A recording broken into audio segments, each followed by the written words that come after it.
की आवश्यकता को स्वीकार किया गया, हाँ ऐसा किया गया, यानी पहला करेक्ट है, ठीक है। संविधान सभा के प्रत्यक्ष चुनाव का प्रावधान था, नहीं, दूसरा गलत है। उसके बाद क्रिप्स मिशन 1942 से संबंधित कथनों पर विचार करो। तो क्रिप्स मिशन में क्या था, देशी रियासतों को भी प्रतिनिधित्व दिया जाना था, ये एकदम करेक्ट है।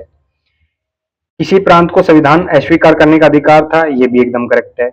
युद्ध के बाद भारत को अधिराज्य का दर्जा दिया जाएगा, ये भी करेक्ट है। यानी ये सारी चीजें जो हैं क्रिप्स मिशन में वो थी। कैबिनेट मिशन से संबंधित कथनों पर विचार करो। तो कैबिनेट मिशन में संविधान सभा के गठन का प्रावधान था, हाँ था।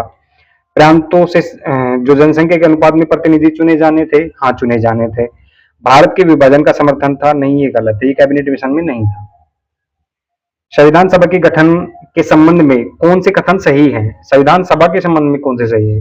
यानी देशी रियासतों को प्रांतों से अलग प्रतिनिधित्व मिला था, बिल्कुल मिला था।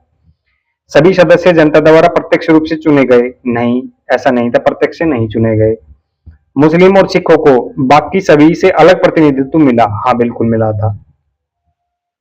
निम्नलिखित कथनों पर विचार करो। संविधान सभा की पहली बैठक 9 दिसंबर 1946 को हुई, हाँ हुई थी।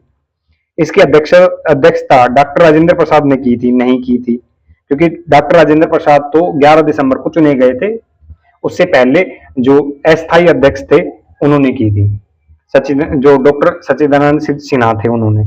तीसरा है, सिर्फ मुस्लिम लीग ने इससे भाग नहीं लिया था, नहीं ये भी गलत है, क्योंकि मुस्लिम लीग के साथ साथ जो 93 देशी रियासतें थी उन्होंने भी संविधान सभा के निर्माण में यानी पहले और दूसरे सत्र में भाग नहीं लिया था। तो इसी तरीके से अगर आप जानना चाहते हैं, समझना चाहते हैं, तो आप आ सकते हैं स्वाध्याय पाठशाला पर। Thank you.